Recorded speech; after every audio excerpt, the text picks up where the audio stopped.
ខ្យ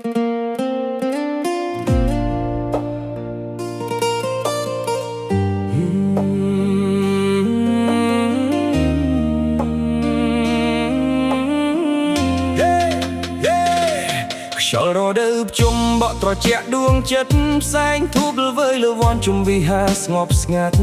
កូនចៅជួបជុំនាំចង់ហាន់ទៅវត្តអត់ទីស្កោះលល់ដល់ញាតដែលលាចាសួសែនព្រះសង្ឃឮរំពងពេលព្រឹកចិត្តគោរពជ្រះថ្លានឹកគុណបុព្វការីបាយបណ្ឌិតទូចមួយពោពេញដោយសេចក្តីល្អជាប្រពៃណីខ្មែរមិនអាចបាត់បង់